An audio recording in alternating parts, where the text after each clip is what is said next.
Mesdames, Messieurs, Maître Quérault va maintenant effectuer pour nous des techniques confidentielles, des techniques basées sur le travail interne, c'est-à-dire le ki, énergie coordonnée. Qu'est-ce que ça veut dire, énergie coordonnée? Eh bien, explication de Maître Co.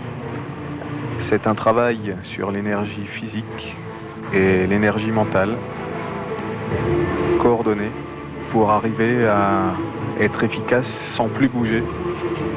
Alors effectivement, on y croit ou on n'y croit pas.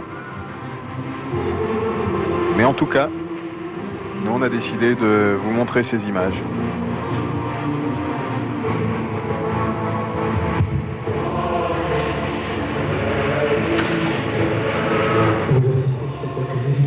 Alors Jean-Pierre Ayenne, qu'est-ce qui se passe? Là on voit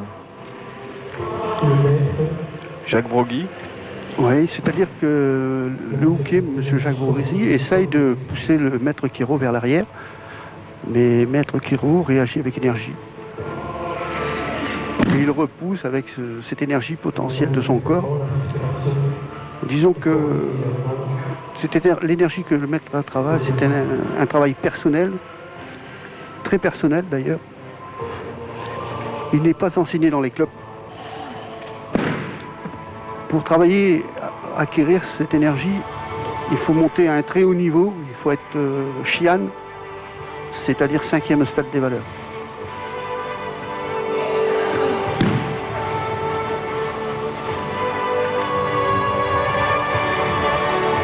Maître Quérault, Okuden Shihan.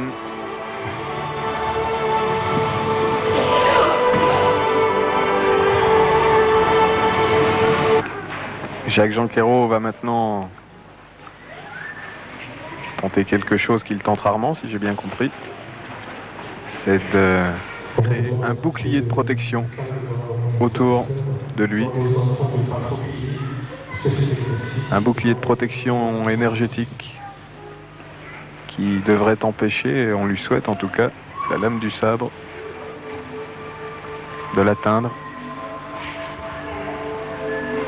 Et on appelle ça le non-faire, c'est-à-dire le maître Quérault va rien faire. Il va simplement se protéger, comme vous venez de le dire, avec un bouclier énergétique.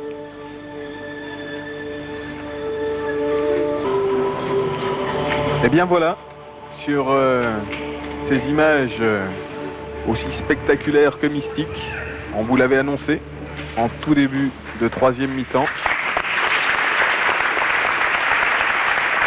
S'achève la prestation du numéro 1 du jiu-jitsu en France, Maître Jacques-Jean Quérault. Beaucoup de tension ce soir à Villers-Semeuse.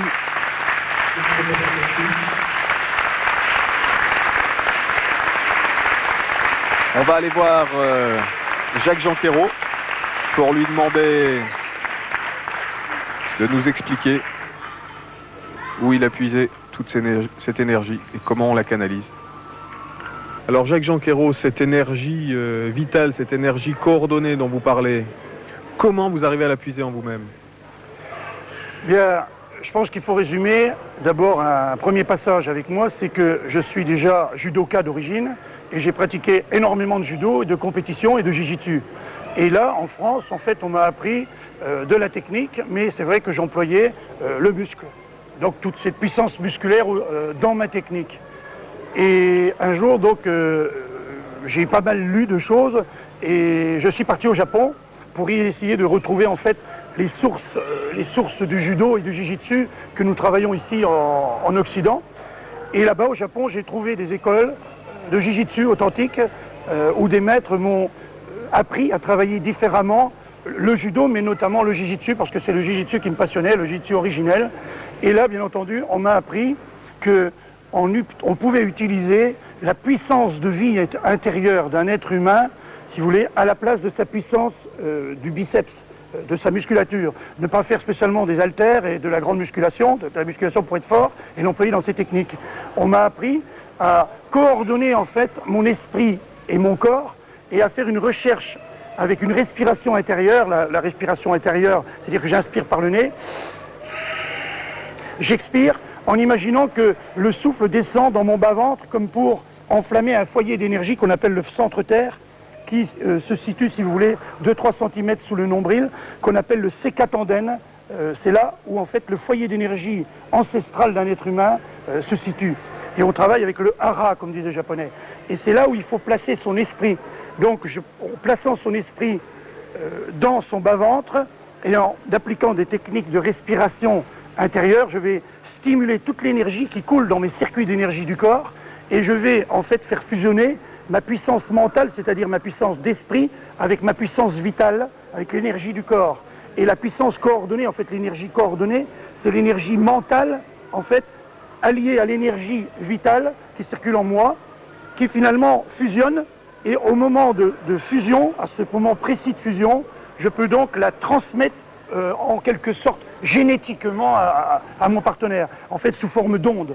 Alors est-ce qu'il faut absolument passer par les arts martiaux pour arriver à maîtriser cette énergie qu'on porte en nous?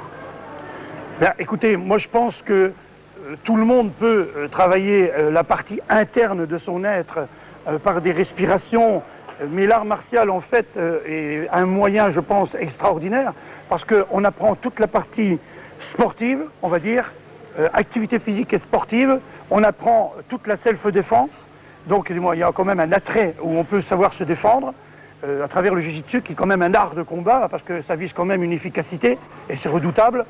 Et bien entendu, on travaille à travers des katas et des techniques de respiration, la découverte en fait de son être intérieur. Un seul adversaire est à vaincre, je pense, dans les arts martiaux, c'est nous-mêmes. Je ne pense pas qu'on doit... la finalité d'un art martial, je ne pense pas que ce soit l'efficacité sur autrui, c'est beaucoup plus la découverte de soi-même, canaliser ses énergies, enlever son agressivité, et le but n'est pas une performance physique à réaliser sur l'autre ou la victoire.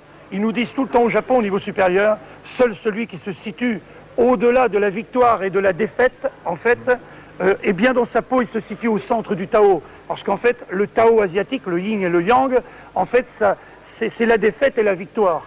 Or, lorsqu'il n'y a pas de victoire, ça n'entraîne pas la défaite, et celui qui a subi une défaite, c'est obligatoirement que l'autre a une victoire.